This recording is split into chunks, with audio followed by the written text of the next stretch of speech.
Hey guys, it's Jess and Maya, and welcome back to the kitchen table here at Roots and Refuge Farm.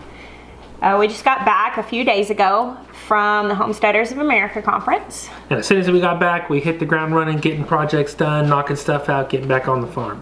Not exactly. I did actually have surgery on my hand. I was very surprised to learn that this actually is way more painful and way more debilitating than I was hoping, and I actually am going to have to take time off. Yes, so we're kind of taking it easy. Obviously, we still have animals to feed, and I'm doing that. But if you've noticed kind of our absence on YouTube the last few days, we haven't been posting because, you know, life. But we did want to sit down and share our experience with HOA with you, share some of the footage we got, and kind of just talk about it. This year's experience was just very different than last year. We did things a little bit different, and honestly, just what happened at the conference for us, it was really very, very different. And so, you know, it was I left feeling very tired, but very fulfilled, like rewarded. Yeah, for sure. Well, let's back up. Last year we went to HOA. It was our first time to go, the second year of the conference. We drove straight through to get there. We left here one night and made the attempt. Yeah, we drove through the night and made the attempt to drive straight there. Made really good time while all the kids were sleeping. Made really bad time when all the kids woke up. Yeah. And so this year, after last year of that much straight driving, we decided we would not do that again. And so this year we decided that we would take it easy. We would leave early and plan on getting back late, spend the night, and make a little bit of a family vacay out of it. So when we got to Front Royal, Virginia, it was the night before the start of the conference. Right. We were not miserably exhausted. The trip was long but uneventful. And the first stop that we made that was kind of first priority is my cousin actually lives in Front Royal, Virginia. And it's just this small world thing. His mom is my mom's older sister. And he is, I think, around 10 years older than me. We didn't grow up spending a whole lot of time together when we were little kids. Whenever I first found out about HOA and planned on coming the first time, I learned that he lived there. And so because of HOA, I've kind of struck up this adult relationship with my cousin that now I'm able to bring my kids to see him. He owns an ice cream shop there in Front Royal. So the first thing that we did was go see Crazy Willie and Nina at C&C Frozen Treats. You guys ready? Yeah. Yes. Wait, you want your camera? Yeah, always. You excited, Ben? I definitely am excited.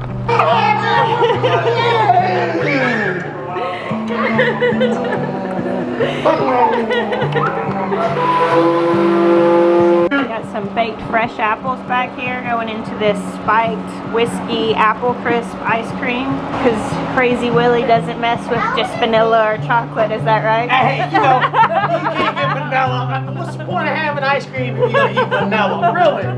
No. A little love and a little magic goes into this ice cream. Vanilla's Is it the best ice cream in the world?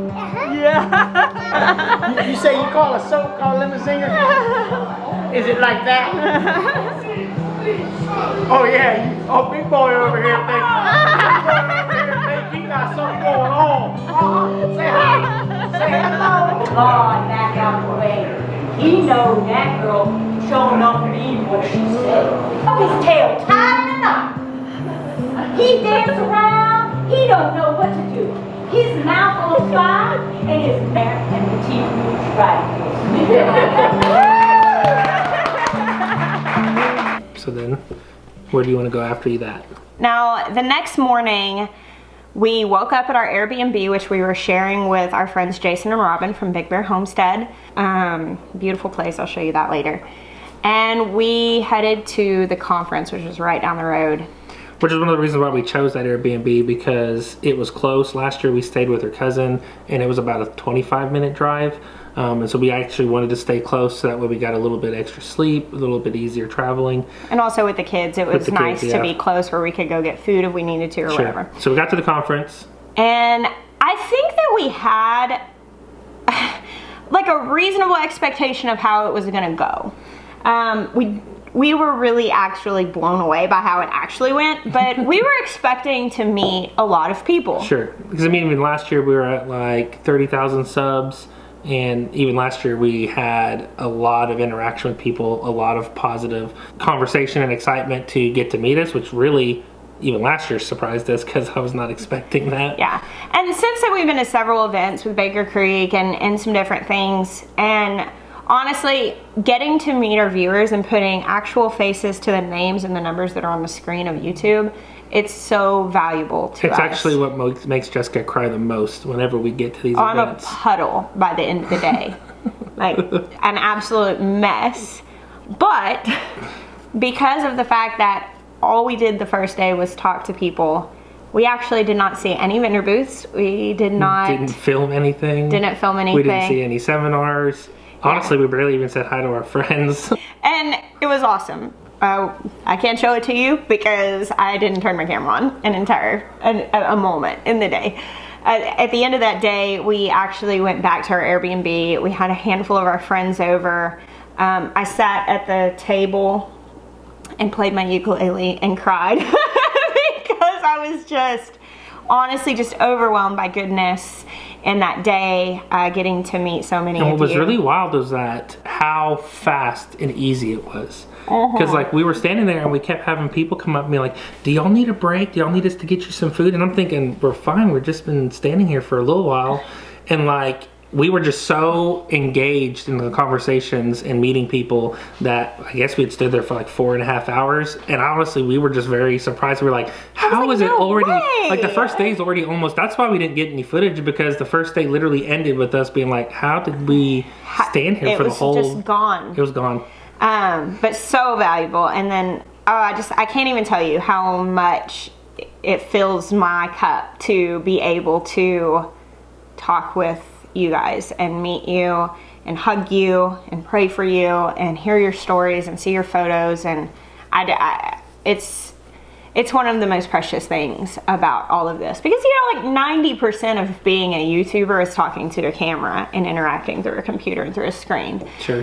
It can feel very impersonal sometimes, and it can feel somewhat alone sometimes, you know, you just don't have that human connection, and we love that. So that night, had a handful of friends over. Miss Meg Holler cooked us some chowder, and it was delicious. It always is. Jeremiah hits her up to make chowder every single time that we're around them and the kitchen simultaneously. Well, once you have it, you'll know why. And didn't make any video of that. I don't think anybody did. Honestly, if Meg made a new side hustle with their soap, you know, she's making soap. If she had a side hustle where she was sending out cans of her chowder, like, she'd be just as busy. It's that good. It is really, really good. So that was wonderful. We played a game. Everybody laughed until they cried. Oh my gosh, my body hurt more from laughing than it did from standing. And then we woke up on the morning of day 2, which was Saturday. We went back that morning. The kids actually went with cousin Willie and Nina to be in his parade. And Jeremiah's brother Elijah came over from Norfolk. He's stationed at Norfolk. He's on a Norfolk. I don't know. People in Virginia say it different things. I say everything wrong. So. He was stationed there on a carrier, and him and his wife came over and picked up the boys and hung out with them while we were finishing up the conference. So that did enable us to again come and meet people again. We did get a little bit of footage, but actually I didn't. We didn't. Well, we didn't get footage, but I actually realized again that the day was halfway over and I hadn't filmed anything, and I didn't want to turn down interacting with anyone that was approaching us because I didn't want anyone to feel snubbed or like not received and embraced. So I actually employed some help to get a little bit of footage so you guys could see our day. So here's that. I've been totally swamped at this conference meeting people, which I love. It's a great thing to be swamped by. However, I really want you guys to get kind of a look at what's going on, so I'm going to send you with Natalie. This is Natalie from Hey It's a Good Life. She's been on my vlog multiple times, though she lives in California. She's come and stayed at my house before, and we're good friends. And so she's going to kind of be your eyes to see what's going on here. So I'm putting you in good hands. Got Gail here. #1 Homestead channel supporter, Epic Gail Elwood. Hey! Yesterday. And I have an extra hug from Ethan and Sarah. You didn't get here like this. I'm just like capturing people. You can say, hey. Okay. Talk today? Yeah. Oh, yeah, absolutely. The first time that's ever happened. 82 plants this year. Oh, wow. All y'all's How many fault. varieties? All your fault. How many varieties?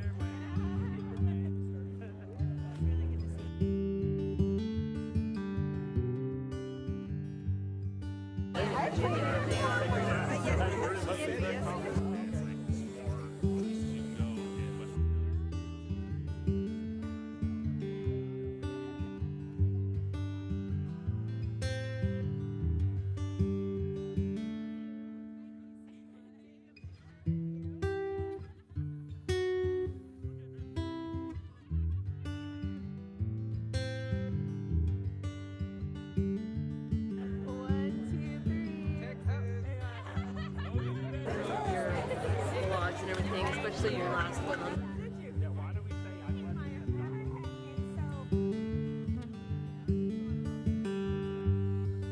Jen and Jacob.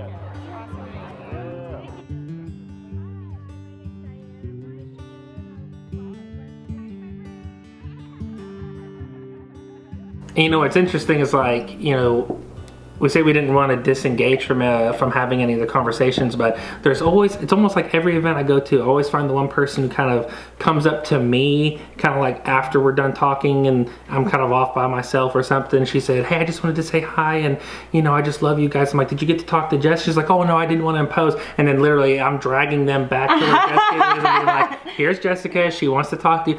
And it's like literally every event I find those people and I'm like, you're gonna go talk to Jessica. I make them come and say hi, and then they're always super excited. Yeah, we always try to stress to people like, hey, please approach us. And it never fails. People are like, we don't want to bother you, but that's what we're there for. We absolutely, it is, I keep saying this, but I don't know how to reiterate it like with the emphasis that I feel it. It's so valuable to us to get to meet you guys. And so that was awesome. Natalie got some great footage. She also grabbed a little bit of footage of a happening there at the conference where Morgan Gold from Goldshaw Farm challenged me. And this was the first time, but this was also the first time we got to meet Morgan in person. Yeah, and realize like how close we are as friends. Yeah, Morgan is a good friend. We talk to him pretty regularly.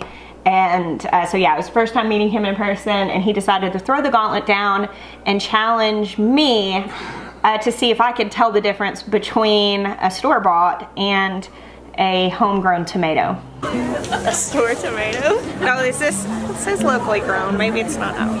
I got it at Walmart. But I'm gonna guess that you can't tell the difference. Because Kaylee brought these. So all right, what do we have in here?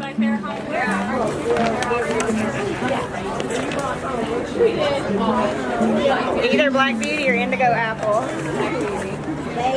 Oh, hey. Pineapple? Yeah, I know. Huh? Pork chop, okay. And is it Dr. Witchy's? Okay. And Barry's Crazy Cherry. Yeah, they're really good. And the other thing though that we have to make this interesting. Oh Lord. Alright.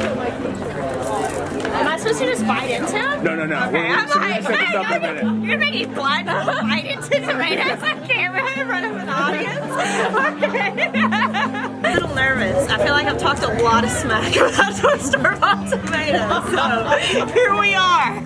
So this would be some real comeuppance if this went down this way, huh? It could. You didn't get in bad looking. And I'm about to stand up and talk in front of everybody this afternoon about the value of heirlooms. So like, This is great.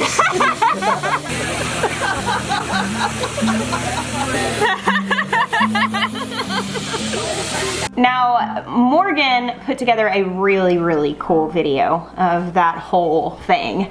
Actually, I'll let you guys go watch that to find out if I could tell the difference between a homegrown and a garden-grown tomato. It's a really great video, and actually several people took the challenge, so I'm gonna link that below so you guys can go check it out after this video's over. Let's see, next, after the tomato challenge, we got on stage. Oh yeah, there was that part. That was that part. So first we were actually part of the Q&A. Jeremiah didn't know we were going to be on the Q&A until the morning of. It just didn't really make sense to me, but I'm very glad that we did it. I was like, so wait, we're gonna be on stage with who? It was a very humbling thing, to be entirely honest. I think I spent the first like 10 minutes of that sitting in front of what, like, well over 1,000 people. Oh wait, it was way over 1,000 people. And I just sat there sitting like next to Jill Winger, which I didn't like fangirl, but I used to read Jill's blog before we were like, even together, I think. I don't know if it was that long ago, but it was like before we had a farm for sure. Because I remember working in City Hall in the permitting office, you know, and during the slow times reading Jill's blog and like taking notes and like Jill just is like, hey Jess. And I'm just literally like, it was pretty wild. It was a really surreal experience. Very humbling. Very, very humbling. Very grateful. And then after that, we actually did our session. Yeah, so actually when we went in for the Q&A, we basically just stayed in that building because right after that was the Q&A cleared out and then was our session. And here's a little clip of that. Looking at heirloom seeds with catalogs the way some women look at jewelry catalogs. And her hand on her chest and her eyes staring off in a far off place. And she began to name off the names. And here I am living in suburbia, you know, killed every plant I ever touched. And I'm like, oh, I want to do that. To teach you to put some cans on your pantry shelves. I do want you to do that. But ultimately, more so than that, I want to see you live a rich and fulfilling life full of health and vitality and purpose and legacy. That is my ultimate goal. That's my prayer for all of you. Every person who comes into contact with anything that we put out, just know I am praying that over you. And I believe with my whole heart that it's true and that it's going to happen. Do you want to ask a question? Obviously, that is just a tiny little piece, and we did get several clips, but if you want to hear like the cohesive thing, the entire thing, I know you can, with an HOA membership, you can see all the sessions. I'm going to be watching them right along with you because I didn't actually get to sit in any of the sessions, and it's valuable information I definitely want to hear. But also, you know, we also really want to encourage you guys to support the HOA conference. This is one of the areas where they can help generate the revenue required to put on something as big as this. For us, like, the focus was not necessarily getting all the footage of the talks because they're already having somebody do that, and so we're just going to support them in that anyways. Yeah, we wouldn't have been able to get like honestly, I'm not really set up, like I don't have the memory card space to go in and film entire talks and all of that. So it really is, that's where you can find it. For our talk, our friend Tammy went live in our Facebook group. That's and true. So most of our talk is on there. Her phone ended up dying. But that's on there if anybody wanted to watch that. But I feel like it went really well. I was nervous, I was really nervous. And yeah, I kind of was too. Yeah, and so it was good. And I don't know why I was more nervous about this one than any of the others, because it's not like the crowd was bigger. It was a lot of people. It was a lot of people, but it didn't feel like. I think because the Seed Expo was in a smaller room, but a similar amount of people, like it didn't feel as big. I don't know. No. This one made me more nervous. This was a lot of people. And having these bright lights up on your face, so you're kind of like, you feel like you're being maybe interrogated a little bit. I don't know. Like, I don't know. It just felt.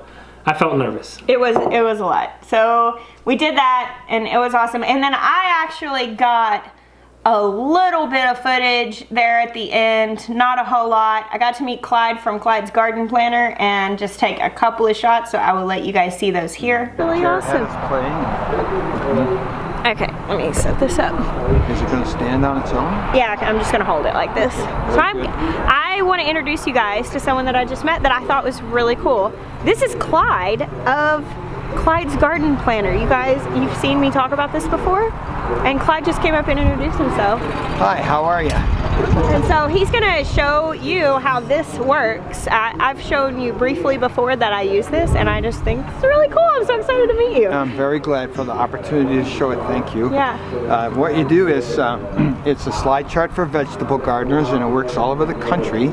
And you slide that red frost line right there to your local frost date. Now, once it's in place, each column is a week, and it gives you the first outdoor planting date for each garden vegetable.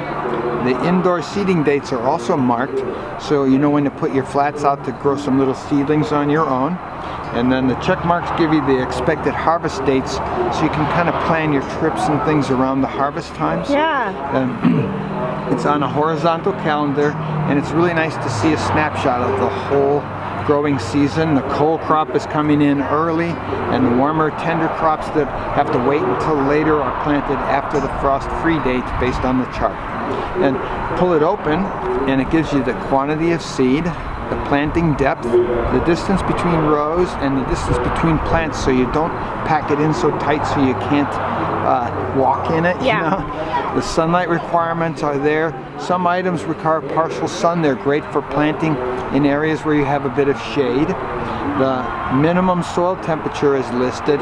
You get a cheap thermometer, put it in the ground, make sure you're not putting your seeds in so early that they spoil. Right. Okay. The expected yield is listed, so like say your family needs to grow 20 pounds of green beans, you know how many feet of green beans you need to plant in order to get that 20 pounds. And the natural companions are listed. When you plant them near each other, they nourish one another under the ground. They excrete things that help one another. Awesome. So this is the spring side of the chart. You flip it over and slide it to your fall frost date, and it gives you the last planting week to have a nice fall garden, which I highly recommend. It seems like there's less bugs in the fall. Oh yeah, I love the fall garden. Plus, and we start cooking salsa up, and I'm throwing in the okra and the zucchini and the yellow squash for giblets in the salsa. You know? Yeah, nice. Am I making you hungry? Yes. So if you don't know your frost dates, that's okay, because the chart comes with instructions, and the instructions have the frost dates for the United States and Canada on the back, both spring and fall frost date. So you can just find a city near you and triangulate, and you have to adjust a little bit. Like for me, I live down in the very bottom land in the Ozarks right along the river. So I know I'm going to get a frost a little bit later than my local April 15th See, I'm frost on a date. ridge in my area, so it's the So you're opposite. I good. go a little earlier. Oh, that's good. Right. So anyway, the chart is $5 online, and your folks can find it and find me if they just type in ClydesVegetablePlantingChart.com. Awesome. I'll link that down below so you guys can find it. Or just Clyde's Garden Planter will get them there too. Cool. Thank you so much.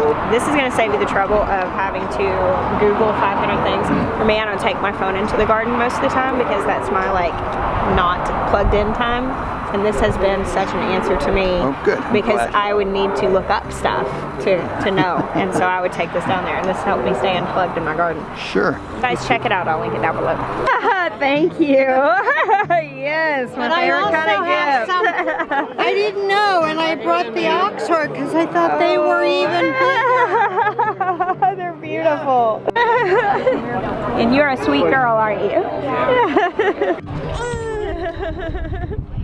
Hey, Bo. He's not erupting in the So yeah, that's pretty much it. That's it. It's not a lot, but we made the decision during the conference that we were going to be present and love on the people in front of us, because there were a lot of them, and so I feel good about it. I feel really good about it. One last thing that I really wanted to share with y'all, because I was like, man, this is so cool, was our Airbnb. Actually, we booked it for next year before we checked out. It again next year, so it's already off the market. We actually, we shared it with Jason and Robin, and we decided with them that we wanted to definitely put it down for next year, because definitely want to make the HOA conference something that is like a regular thing for us. We loved that Airbnb. Truly, like, the really cool thing about Airbnbs is when you find an awesome one like that, and like we were able to share it with our friends. It didn't really cost much more than a hotel. No, not when we're not doing it the way that we did it. And then you get to cook your food, and like I juiced every morning. We're able to juice every morning. So with that said, I do want to show you our awesome Airbnb. So here's that. We are packing up and getting ready to go. We were so in love with this place, and I just wanted to show it you guys because I thought, who doesn't appreciate a nice old farmhouse? So it's here on this farm, which is beautiful. There's Jason. Hey, Jason. Such a pretty place. So the original part of this house was built in 1736. Hello. And up here we've got this neat front porch. Hey, Benny. Here. Over here. Y'all already know that I gave this old guy some love while I was here. So back here we have 2 bathrooms. I don't know if somebody's in there. Staircase that goes up to one of the bedrooms. Back this way, there's a staircase that goes down to a really neat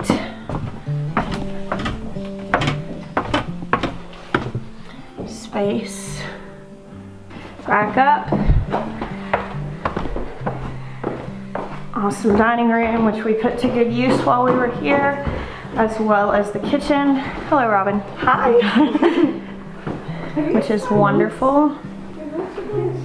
Of course, we had the laundry room, which is very nice to have whenever you're traveling with children. Back through here, we've got a very steep staircase. Interesting history, I imagine. There are a lot of stories in this house. We've got the girls' rooms back here.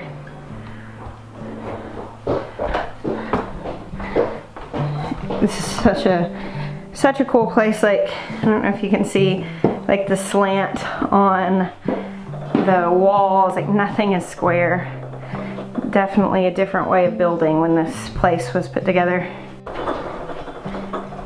And up here, more stairs. We have Ladessa in one bedroom, as well as a couple other bedrooms where me and Maya and our kids stayed. So yeah, is that awesome or what? It was really, really cool because after the conference one day, we were able to have some of our friends over. We were able to just relax. We had enough space for the kids to be able to hang out and spend time together, us to be able to hang out and spend time together. It was really, really good. We really loved this, and so we were talking about it. Of course, leaving the Homesteaders of America conference is kind of like leaving church camp. Like, it's this warm, mushy feeling where you love everybody, and it's just like you feel so full of affirmation that you're on the right path, that you're doing the right thing, that you're pursuing like a really worthy endeavor, and it's just so encouraging.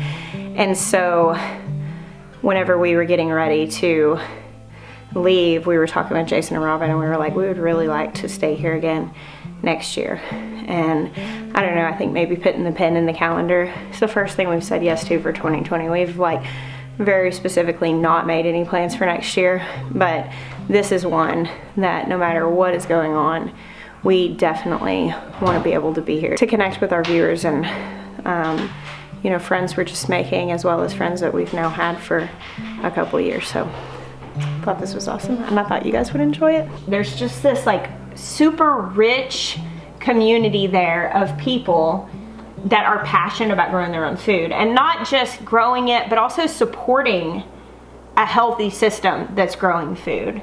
And it's really, really valuable to plug into. And the thing that has really been on our hearts lately is to really address our appetites and really get some things in order as far as how we're eating. And we've been doing that. We've both been having a lot of positive success with that. And so yeah, we were like, we're gonna do this again next year. I'm excited about it. very much so. So getting to meet everybody, and then also getting to do stuff like hanging out with our friends that night, and like it'll be one thing that I look forward to for sure. Thank you guys so much for supporting us and for hanging out with us at the kitchen table today. We are a little sorry that we don't have more to show you, but in reality, I don't think that I would go back and do it differently at all. I don't think I'd change anything. Thank you guys. We bless you. Until next time.